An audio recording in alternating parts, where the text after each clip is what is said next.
Kalian pernah kepikiran nggak, kenapa satu benua yang sama punya cara makan yang kontras banget? Orang Asia Timur kayak Cina, Jepang, dan Korea pakai sumpit.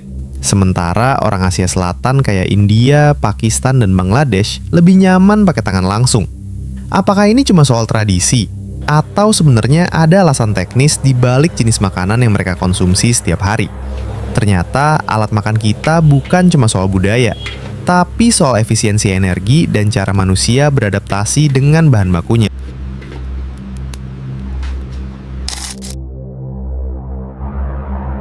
Ribuan tahun lalu di Cina, terjadi ledakan populasi yang sangat masif, sehingga menciptakan krisis bahan bakar kayu untuk memasak makanan setiap harinya. Orang Asia Timur harus memikirkan cara bagaimana memasak makanan dengan cepat, namun tetap hemat energi, agar sumber daya kayu mereka tidak habis sia-sia. Solusi yang paling masuk akal saat itu adalah memotong bahan makanan menjadi potongan-potongan kecil, agar lebih cepat matang saat ditumis atau direbus. Inilah alasan teknis kenapa potongan makanan di Asia Timur sangat efisien untuk dijepit. Ketika makanan sudah dipotong kecil-kecil sebelum dimasak, penggunaan pisau di meja makan menjadi tidak relevan lagi bagi masyarakat Asia Timur secara keseluruhan. Sumpit hadir sebagai alat yang sangat fungsional untuk mengambil potongan kecil tersebut tanpa harus menyentuh makanan yang masih sangat panas secara langsung. Secara psikologis, penggunaan alat yang menyerupai jari manusia ini memberikan presisi yang tinggi dalam mengambil makanan di dalam mangkuk yang dalam. Ini adalah inovasi desain alat makan yang paling sederhana namun sangat cerdas pada masanya. Selain faktor energi, filosofi Konfusius juga memegang peranan kunci dalam melarang penggunaan senjata tajam seperti pisau di atas meja makan keluarga. Pisau dianggap sebagai lambang kekerasan dan peperangan yang tidak pantas dihadirkan dalam momen makan yang seharusnya penuh dengan kedamaian dan keharmonisan. Sumpit yang memiliki ujung tumpul dianggap sebagai alat yang lebih beradab dan mencerminkan nilai-nilai kesantunan dalam budaya masyarakat Asia Timur. Jadi, ada perpaduan antara kebutuhan teknis efisiensi energi dengan nilai moral yang dijunjung tinggi. Adaptasi sumpit juga berkembang berbeda di setiap negara, tergantung pada jenis bahan pangan utama yang mereka konsumsi di wilayah masing-masing. Di Jepang, sumpit cenderung lebih runcing, karena mereka banyak mengonsumsi ikan yang perlu dipisahkan durinya dengan tingkat ketelitian yang sangat tinggi. Sedangkan di Korea, penggunaan sumpit logam menjadi standar karena alasan sejarah untuk mendeteksi racun dalam makanan para bangsawan di masa kerajaan. Evolusi bentuk sumpit ini menunjukkan betapa detailnya manusia beradaptasi dengan jenis makanan mereka. Dari kacamata ekonomi, sumpit adalah alat produksi massal yang sangat murah, karena bisa dibuat dari bambu yang tumbuh subur di wilayah tersebut. Bambu adalah material yang ringan, tahan panas, dan sangat mudah diperbarui, menjadikannya pilihan paling ekonomis bagi jutaan orang di Asia Timur. Standarisasi alat makan ini memudahkan distribusi budaya kuliner mereka hingga ke seluruh dunia, seperti yang kita lihat pada bisnis franchise sekarang. Sumpit bukan sekedar alat, tapi simbol keberhasilan adaptasi manusia terhadap kelangkaan sumber daya energi.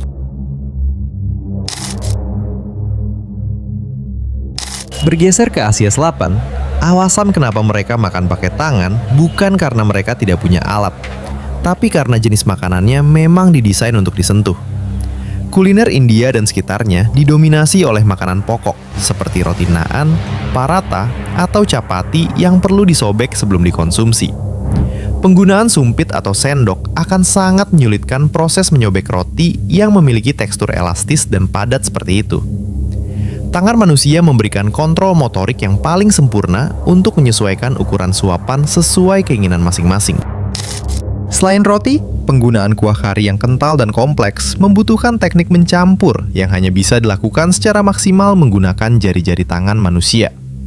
Orang Asia Selatan sering mencampur nasi, sayuran, dan kuah kari secara merata di atas piring sebelum dimasukkan ke dalam mulut mereka. Proses pencampuran ini dianggap sebagai bagian dari ritual menikmati rasa, di mana tekstur makanan bisa dirasakan langsung melalui ujung saraf jari. Tangan menjadi alat sensorik tambahan yang memberikan informasi suhu dan kelembutan makanan sebelum dikonsumsi. Dalam tradisi Ayurveda di India, makan dengan tangan dianggap sebagai tindakan suci yang menghubungkan panca indera manusia dengan elemen-elemen alam semesta. Jari-jari tangan dipercaya mewakili elemen ruang, udara, api, air, dan tanah yang harus bersatu saat proses menyuap makanan ke mulut. Secara psikologis, menyentuh makanan secara langsung dipercaya bisa meningkatkan sinyal pencernaan ke otak agar tubuh lebih siap menyerap nutrisi. Jadi, ada dimensi kesehatan mental dan spiritual yang sangat dalam di balik kebiasaan makan pakai tangan ini. Secara fungsional, makan dengan tangan juga memungkinkan seseorang untuk mendeteksi tulang kecil atau benda asing dalam makanan dengan lebih cepat dan akurat. Mengingat banyak masakan Asia Selatan yang menggunakan rempah utuh dan daging bertulang, sensitivitas jari tangan menjadi pelindung alami bagi keselamatan tenggorokan.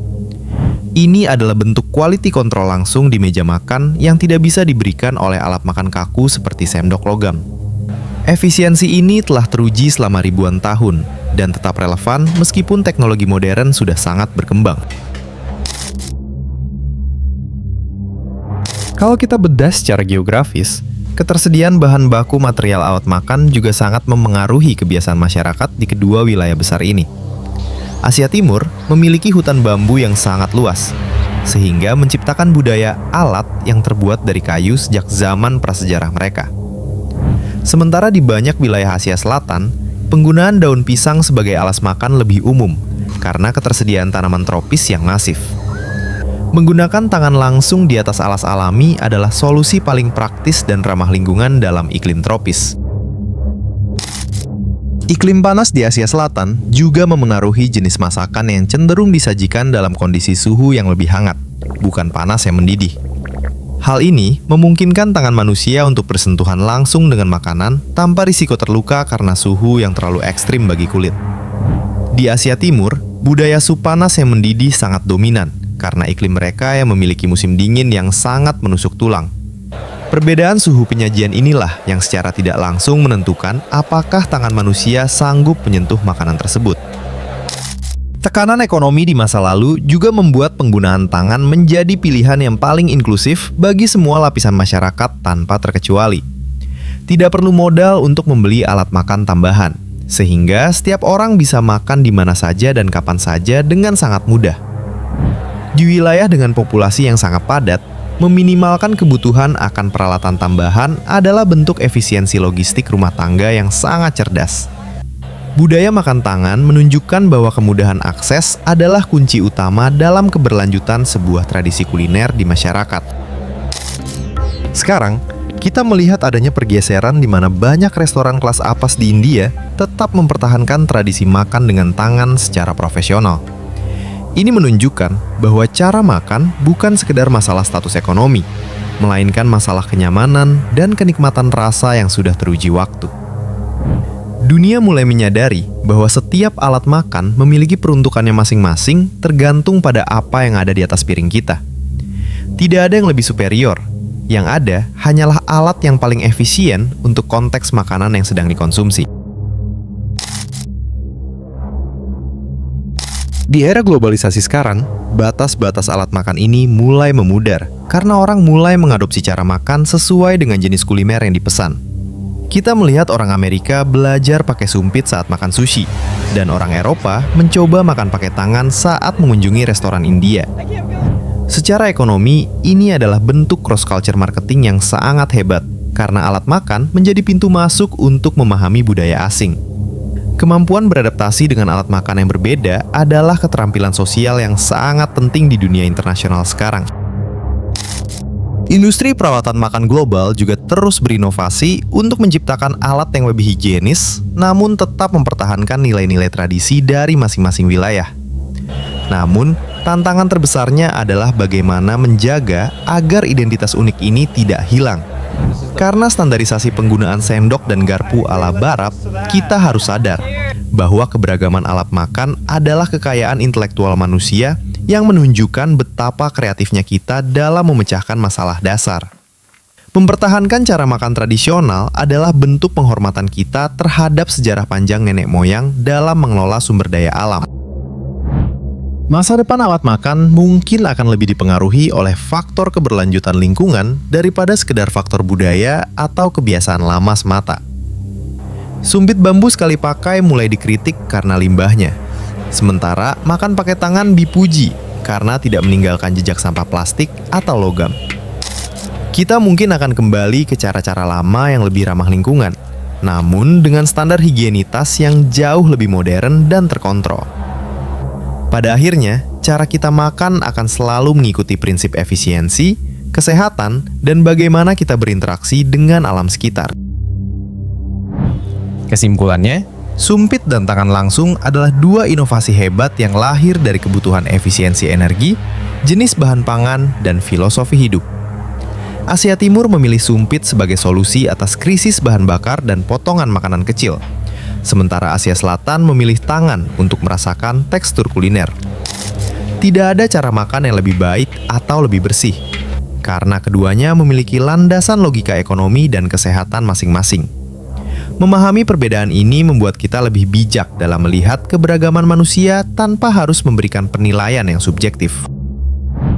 Jadi, lain kali kalau kalian makan sushi pakai sumpit atau makan nasi padang pakai tangan, ingatlah bahwa kalian sedang menjalankan tradisi efisiensi. Jangan pernah malu dengan cara makan kalian selama itu dilakukan dengan cara yang sopan dan memperhatikan kebersihan diri sendiri. Dunia ini terlalu luas jika hanya dilihat dari satu standar alat makan saja. Jadi, nikmatilah setiap suapan dengan cara yang paling nyaman. Menurut kalian, makanan apa yang paling gak enak kalau dimakan pakai sendok? Gua berbagai tragedi dunia, and as always, stay smart.